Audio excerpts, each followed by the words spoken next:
I got asked to do something on poetry. Look, I'm going to let you in on a little secret. Come here. Come closer. I'll come closer to you. I don't really like poetry. I said it, okay? I know I'm supposed to love it, but I don't really care for it all that much. Somehow I got stuck doing this video on poetry. So you're stuck with me. And if you don't like poetry, that's great, because we're going to suffer through this together. Here's what I got to say about poetry. It's weird. It's not written like the stuff I'm used to reading. I just don't get it. But I'm going to try. So maybe you can come along for the ride with me. Here we go. Seriously, I can't believe I got stuck in poetry. Okay, so I went online and I did, I looked up this thing like, how do you actually understand poetry? And apparently the first thing you're supposed to do is read it out loud. So I'm going to read it out loud. I know I can do that. And I found this poem called One Way Ticket. I picked it because it looks short. Here we go. It's by some dude named Langston Hughes. No, that's probably Hughes. 1947 he wrote this, so it's like really old. Not as old as I am, but it's old. It begins, I pick up my life and take it with me, and I put it down in Chicago, Detroit, Buffalo, Scranton, any place that is north and east and not Dixie. Okay? I pick up my life and take it on the train to Los Angeles, Bakersfield, Seattle, Oakland, Salt Lake, any place that is north and west and not south. I am fed up with Jim Crow laws. People are cruel and afraid, who lynch and run, who are scared of me and me of them. I pick up my life and take it away on a one-way ticket. Gone up north, gone out west, gone. Okay, so I read it. I don't know if I got anything out of it, but I did read it. So step 2 says, let's notice the type of poem and what you know about of the poet. Okay, I do know this. There are apparently different kinds of poems out there. There are really like just short ones and long ones that can be entire books if you can believe it. I know there's this thing called a sinkane. I know it's weird. Never heard of that either. And then there's this thing like a haiku, which I always want to say, gesundheit. There's different styles. There's poems that are like about imagery. This doesn't feel like any of those. So that's no help. Do I know anything about the poet? I actually do. Again, I cheated. I jumped onto the internet and, you'd be amazed. There's so much stuff out there. And I discovered that he wrote a long time ago. He spent a lot of his life in Harlem, New York, and he did most of his writing somewhere between like the 1920s and the 1940s. And because he himself is a black man, he often wrote about the struggles and the good things, though, he saw too for the black people that were living in New York at that time. So maybe this has something to do with that. I'm going to go with yeah. Let's get to the next step. So far, I'm pretty clueless here. Consider the poem title. Okay, I considered it. Let's take a look at it. The title says One Way Ticket. Okay, one way ticket. I actually know what that is too. A one-way ticket is a ticket that you buy and you're going in one direction with no real plan to come back anytime soon. And it makes sense if you're thinking of maybe moving somewhere or, I don't know, you're just not coming back for a long time. So clearly this has something to do with a guy going one way. All right, identify the poem subject and speaker. Oh, I'm terrible at this. Okay, I got to do the subject and the speaker. Well, the subject is like a ticket, and it says a lot of stuff about cities and going places, and a lot of them are like north and west. Okay, and then who is the speaker? I just see I. It's some dude. That's all I kind of know at this point. So I'm still pretty clueless. I'm going to move on to step 4. Note any historical or literary references. Okay. Historical reference. Ooh, here's one. I see Jim Crow laws. So I do know a little bit about those. They were these terrible laws that existed a while back, and they basically made it legal for us to mistreat people who were of color. It's that whole separate but equal baloney thing where, if people of color got on a bus, they had to sit in a different part of the bus, or if you were in schools together, the people who were white and the people who were black, they had to go to different fountains. So I do know what that is. And that's helping me a little bit now get the idea that maybe the speaker is somebody who's black, because it doesn't sound like they're very happy with those particular laws.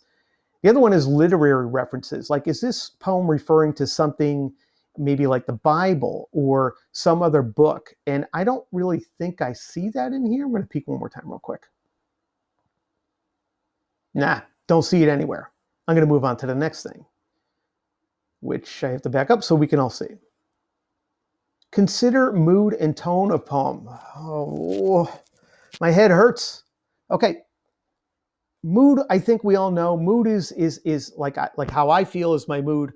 But when we're talking about anything we're reading and writing, it's kind of what the author is trying to make us feel.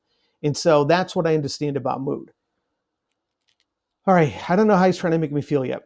I'm going to go with tone. Tone is a little trickier, although I got a clue to that because I remember when I was in school, my teachers were always saying, I don't really appreciate your tone. I heard that all the time. Actually, I heard from my parents too. So I know it has something to do with like your attitude and the way you say something. And I'm going to try to figure that out and see if there's some type of tone or mood here. Let's jump back in. Okay, I pick up my life and I take it with me. It doesn't sound very tony or moody. I put it down in Chicago, Detroit, Buffalo, Scranton, any place that's not North and East and not Dixie. Okay, seems matter of fact. I pick up my life, I take it on a train. He does the same trick here. I am fed up with Jim Crow laws. Now that sounds like he's mad because fed up means mad. So I'm going to back up and read this kind of angry, see if I like that. And if nothing else, even if it's not right, it'll be fun. One-way ticket. I pick up my life and take it with me. And I put it down in Chicago, Detroit, Buffalo, Scranton, any place that is North and East and not Dixie. Kind of like that. I like the attitude. And I'm also noticing this little, I don't know if you see the little dash after East. We call that an M dash. It's a weird thing. It basically means you're breaking off a sentence and you're adding something kind of sharply in that's important. And the person's saying in not Dixie.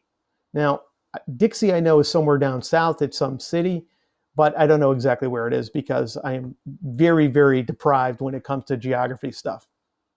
I'm actually deprived in everything. What can I do? I'm looking further and I see that same little trick here. And he says, and not south. Dixie south? He doesn't want to be south. Let's see. Does he do it again? No. But he does talk about, again, going in directions that are basically not in the southern regions. North, west, east. All these other cities. So if he's angry and fed up and he's taking a one-way ticket and he doesn't want it to be anywhere near south, I think I'm getting a clue what this dude is up to. Let's see. What do I got to do next? Note word choice and figurative language stuff. Okay.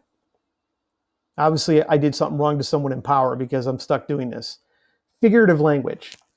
We've got a whole bunch of things we could look at. Similes and metaphors and onomatopoeia and so forth. I'm trying to see if he really does that here. Oh, wait a minute. First sentence.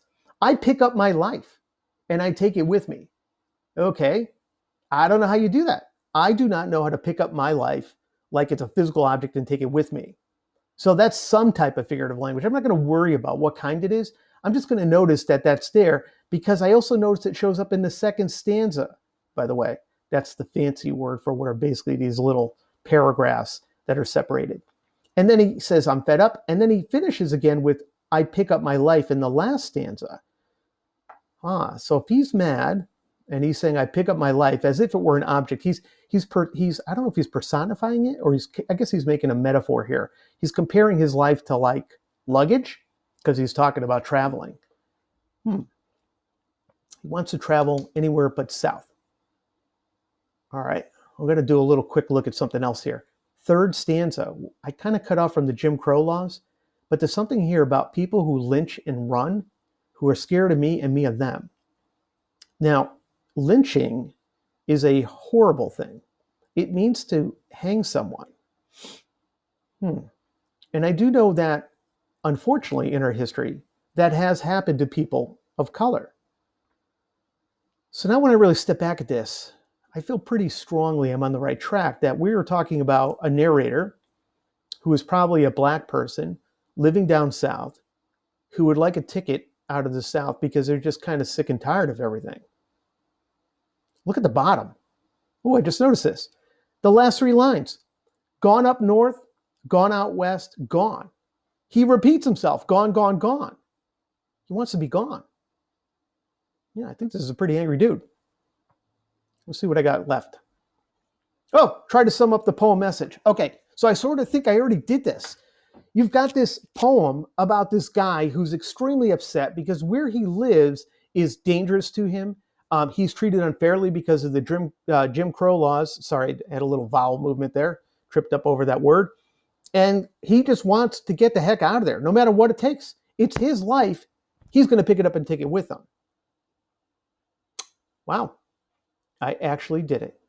Maybe that's why they made me do it, so I could finally learn how to do it. All I can say is thank goodness for the internet, which had all the steps I need to get through.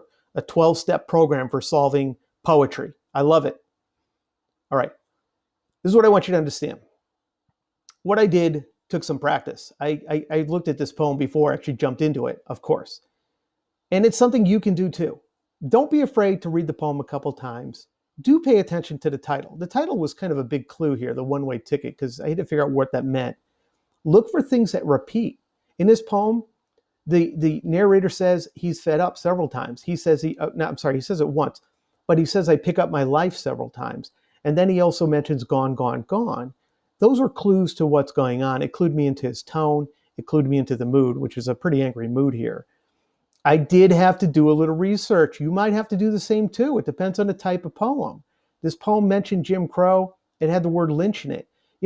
Don't be afraid to use this device that we gave you, the iPad, to highlight a word real quick and try to look up what the meaning of it is. It might unlock the entire poem for you.